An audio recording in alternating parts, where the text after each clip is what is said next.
ဟိုးရှီရှီတုံးက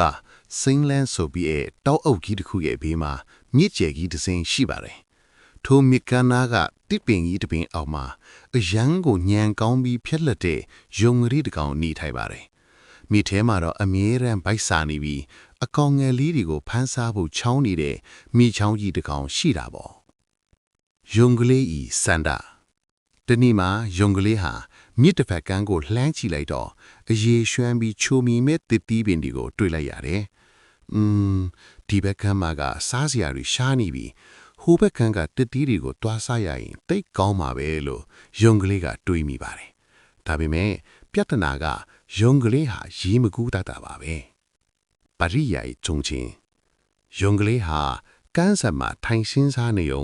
ရေထဲမှာပေါ်လာတဲ့မိချောင်းကြီးကိုတွေ့လိုက်ပါတယ်။ဟောမိချောင်းကြီးကိုအသုံးချရမယ်လို့ယုံကလေးကအကြံရသွားတယ်။သူကမိချောင်းကြီးကိုအတန်းကျဲကျဲနဲ့လမ်းခေါ်လိုက်ပါတယ်။ဟေးမိချောင်းကြီးမင်းသိပြီလား။ငါတို့တောအုပ်ထဲကဘယင်ကြီးက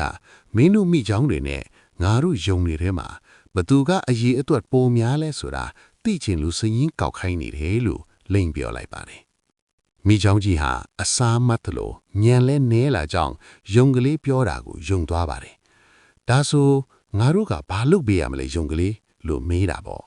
ယုံကလေးကမင်းတို့မိချောင်းတွေအားလုံးဒီခန်းကနေဟိုဘက်ကန်းအထိတကောင်နဲ့တကောင်ကြောချင်းကပ်ပြီးတန်းစီပေးပါငါကမင်းတို့ကြောပေါ်ကနေနင်းပြီးတကောင်ချင်းစီရေးတွက်မယ်လို့ပြောလိုက်ပါတယ်မြစ်ကိုဖြတ်ကျော်ချင်းမိချောင်းကြီးဟာသူ့ရဲ့အပေါင်းအထင်းမိချောင်းတွေကိုခေါ်ပြီးမြစ်ကမ်းတစ်ဖက်ကနေတစ်ဖက်အထိတန်းစီခိုင်းလိုက်ပါတယ်ယုံကလေးဟာအားရဝမ်းသာနဲ့ကဲငါစပြီးရေးတွက်ပြီနော်ဆိုပြီးပထမဆုံးမိချောင်းကြောပေါ်ကိုခုန်တက်လိုက်ပါတယ်30 20 30နဲ့အော်ရင်မိချောင်းကြောကုန်းတွေကိုတရားတပဝဲနေမိကူးသွားပါတော့တယ်သင်္ကန်းစာပေးခြင်း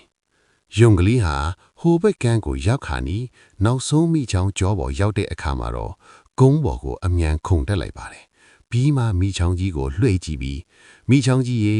တကယ်တော့ငါမှစရင်ကောက်เสียမရှိပါဘူးမင်းတို့ကိုအတုံးချပြီးမြစ်ကိုကူးလာတာပဲကျေးဇူးတင်ပါတယ်လို့ရေမောပြီးပြောလိုက်ပါတယ်